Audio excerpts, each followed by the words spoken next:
The Book of Boba Fett has ended a couple months ago, and it has raised some eyebrows. Some eyebrows in surprise, some eyebrows just one eyebrow, like what the heck did they do? Some confusion as to what the show was in part due to the creators themselves before the show was even released.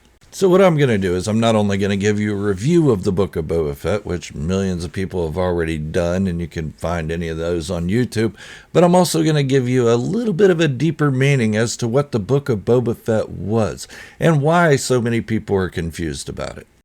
Welcome back, everyone. I'm Gerald, and I'm a Star Wars fanatic. Don't confuse that with a Star Wars lunatic.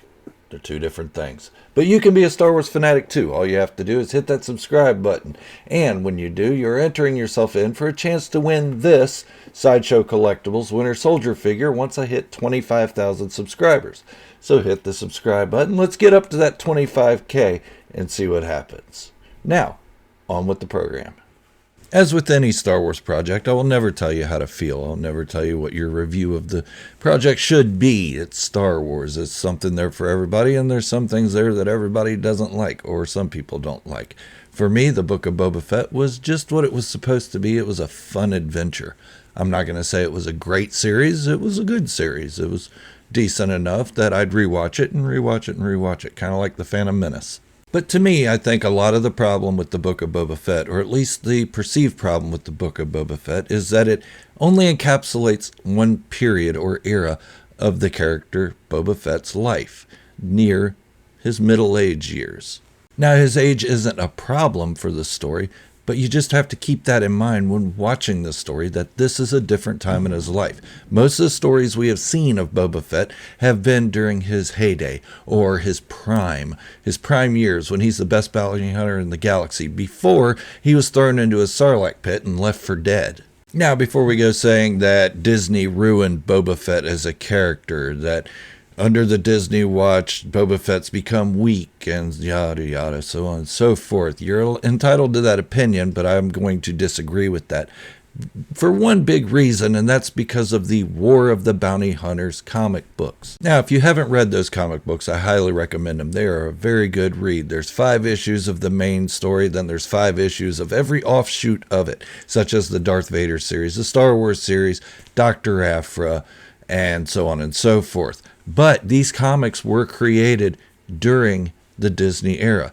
So if you're thinking Disney writes the material or says this material needs to be written for this character or this character needs to be changed, read those comic books, because if Disney does do the writing, they wrote a very good Boba Fett. A Boba Fett that kicked ass. A Boba Fett that took no names and just shot people. Even friends of his at one time, he shot them and kicked them off bridges and such like that. But the point being, in those comics, Boba Fett was not weak, and this was during his prime, between the events of The Empire Strikes Back and Return of the Jedi, and Boba Fett was at the top of his bounty hunting game. So in that aspect, we are going to take out the whole argument that Disney ruined Boba Fett, because Disney does not write the material.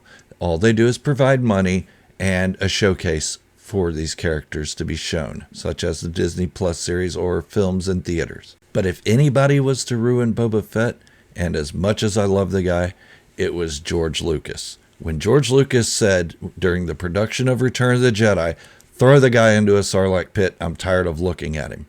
That ruined the character for us, because it gave him the worst death that could ever be possible, the worst ending to a character that could have ever been done, a haphazard throw into the Sarlacc pit because I'm tired of looking at him with a Wilhelm scream.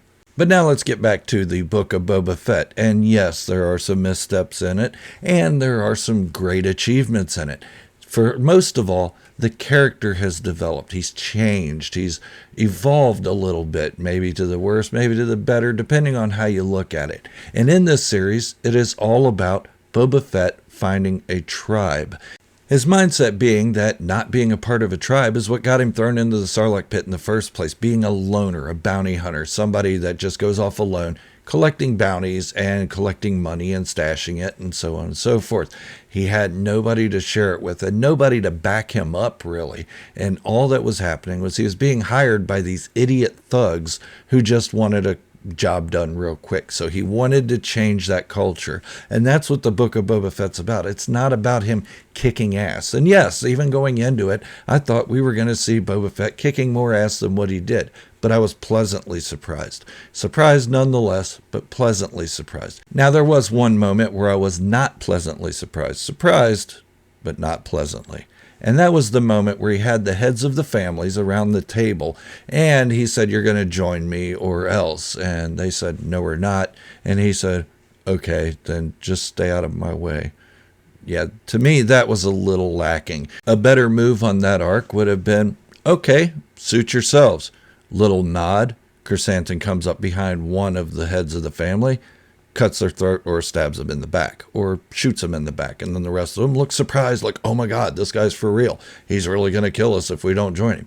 That would have made it a more solid story. But we got what we got. I'm not saying I'm okay with it. I'm still a little puzzled as to why that decision was made, but we got what we got.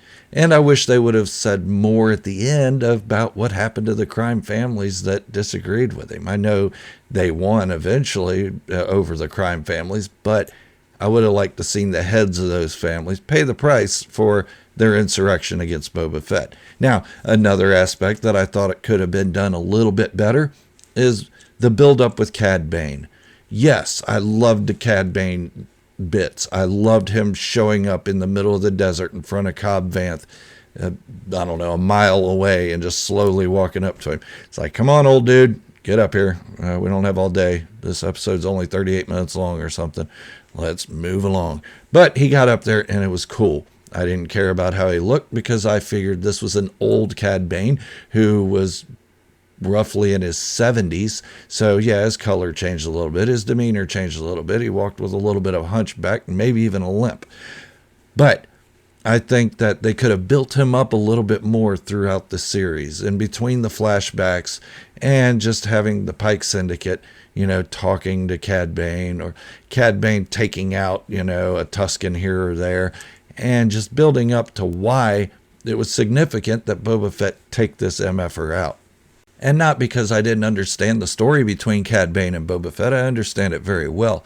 I've seen all the Clone Wars episodes. I know what their rivalry was and how Cad Bane had mentored Boba Fett at one time. But to people who don't watch the animated series, don't read the expanded materials, Cad Bane could have been so much more crucial to this story. And it could have helped a lot of people that have only seen the movies and the series, the live action stuff.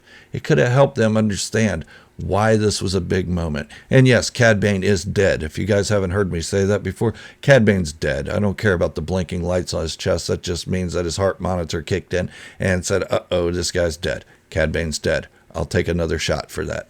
Now, on to the positives. I love where the story's going, but it didn't feel like a complete story. It felt more like a setup for a complete story. Boba Fett becoming more of a clansman in the Mandalorian eyes, rather than an individual, maybe bringing himself back into the Mandalorian culture, as we see with him teaming up with Din Djarin, a Mandalorian. He asked Din Djarin if Din Djarin believed in that mumbo-jumbo about, creed and honor and all that, and Din Djarin said yes, and Boba said, "Good."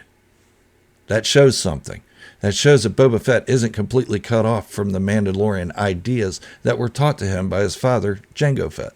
Another aspect I liked was him taking on being a Tusken and being satisfied with living that lifestyle until his tribe was killed.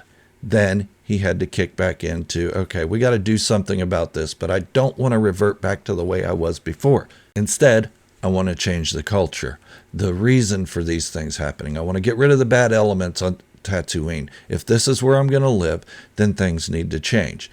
Now, this series was not an action-packed thriller, like a lot of people went in thinking, myself included. I thought we'd see a lot more action than what we did, but this was story-driven. This was character-driven. Yes, there were other characters that got highlighted a lot, like Fennec Shand, like Cobb Vanth, Din Djarin, Grogu, Luke Skywalker, who really I thought had no place in the story.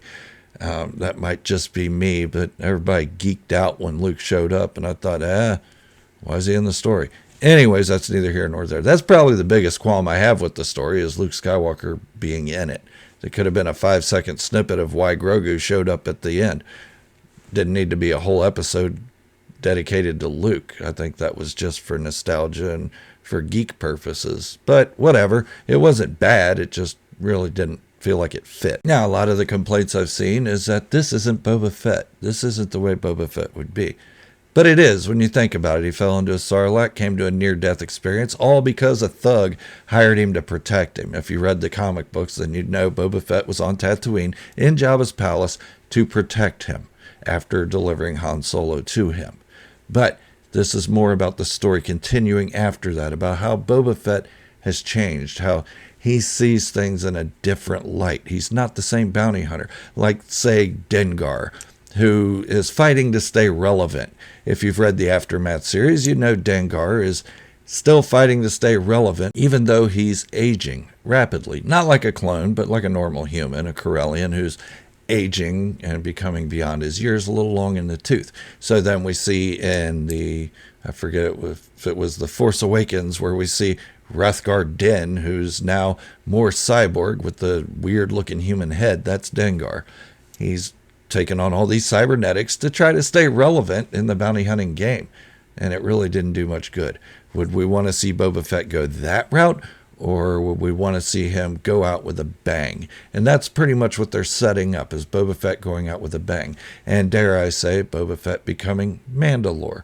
And why do I say him becoming the Mandalorian leader? Because even though Din Djarin has the Darksaber, he's fighting against it rather than with it. And at the same time, Din Djarin didn't stick around at the end of the final battle on Tatooine to make sure rebuilding went okay, or everybody did all right, or everybody was going to prosper, or anything like that. He took off. He took off to be alone, to go on his selfish mission to be seen as a positive light in the Children of the Watch's eyes again. Okay, we see that with Din Djarin in a lot of his missions that he did in The Mandalorian. Like when he rescued the people from the, whatever those people were with the ATST, the Klatooinians. Sure, he thought about leaving the child there and then settling down possibly with the woman there, but it didn't turn out that way. Instead, he took off on his own. But the biggest misconception of the Book of Boba Fett is that people think we have to look at Boba Fett for all of his years as being the same person as in the Clone Wars or The Empire Strikes Back or Return of the Jedi, or even the comic series for the Bounty Hunters or the Bounty Hunter comic series as well. That's not the case. Boba Fett's aging, and he's looking for something bigger, more of a purpose, and that purpose is going to lead him to be the Mandalore. But like I said at the beginning of this video, the Book of Boba Fett was good for me. It wasn't amazing, it wasn't stellar. It was good. It was probably an 8.5 out of 10. I know that's a high rating for what it is, but man, I got to see Boba Fett again. And I didn't think that would ever happen after George Lucas threw him into a sarlacc pit. So yes, I'm excited. And there's still so much more story to be told of the character of Boba Fett. This wasn't the end. And we may see another episode of The Mandalorian where he kicks ass like he did in Season 2 of The Mandalorian. You never know. But let me know in the comments what you think. What was your review of the Book of Boba Fett? Let's keep it civil as well. I don't mind having a discussion with people that don't agree with me. That's fine. We all have our own opinions, and that's how we're made. So I like hearing those opposite opinions, but let's be respectful. All right? Well, thank you for watching. This is Gerald from Star Wars Fanatics signing off, wishing you all great health and happiness. Thank you for watching, and remember, this is the way, the only way.